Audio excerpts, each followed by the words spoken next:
আসসালামু আলাইকুম ওরহমতুল্লাহি ওবরাকাতুহ। আমরা কিভাবে মানুষকে দাওয়া দেব এই ব্যাপারে আল্লাহ সুবহানাহু তাআলা কোরআনে সূরা নাহালের ১২৫ নম্বর আয়াতে বলেন, উদউ ইলা সাবিলি রব্বিকা বিল হিকমাতি ওয়াল মাউইযাতিল হাসানাতি ওয়াজাদিলহুম বিল্লাতী হিয়া আহসানু ইন্না রাব্বাকা হুয়া আ'লামু বিমান দাল্লা আন সাবিলিহি ওয়া হুয়া আ'লামু বিল মুহতাদিন। অর্থ, তুমি মানুষকে তোমার রবের পথে আহ্বান করো হিকমাত ও সদুপদেশ দ্বারা, এবং তাদের সাথে আলোচনা করো সুন্দরভাবে।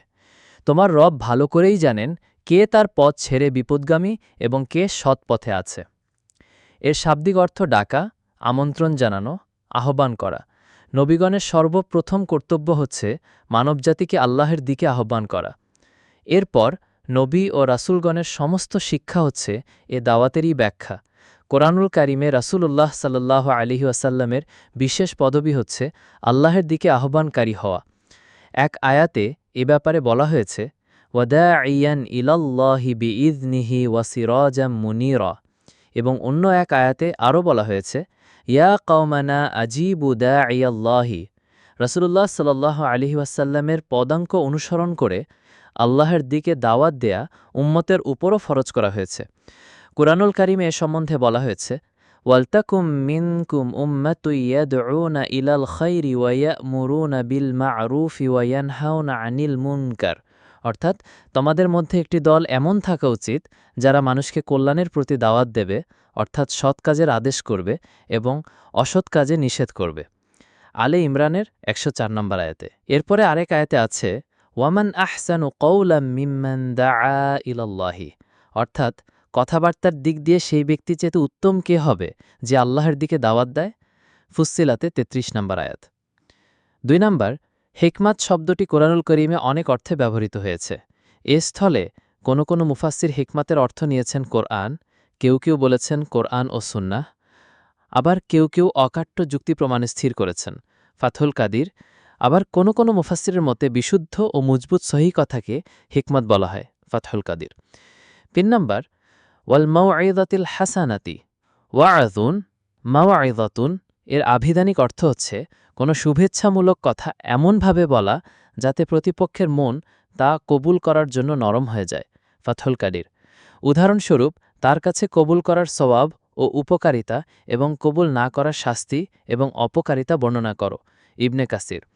আল হাসানাতির অর্থ বর্ণনা ও শিরোনাম এমন হওয়া যে প্রতিপক্ষের অন্তর নিশ্চিত হয়ে যায়, সন্দেহ দূর হয়ে যায় এবং অনুভব করে যে এতে আপনার কোনো স্বার্থ নেই, শুধু তার শুভেচ্ছার খাতিরে বলেছেন।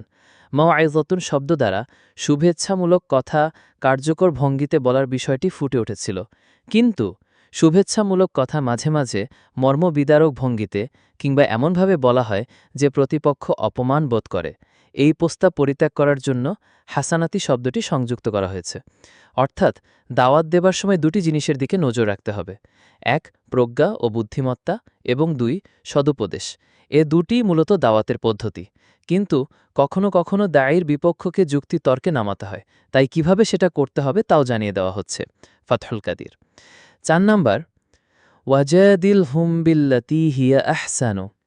এখানে জাদিল শব্দটি মুজাদালাতুন ধাতু থেকে উদ্ভূত। মুজাদালাতুন বলে এখানে তর্ক বিতর্ক বোঝানো হয়েছে।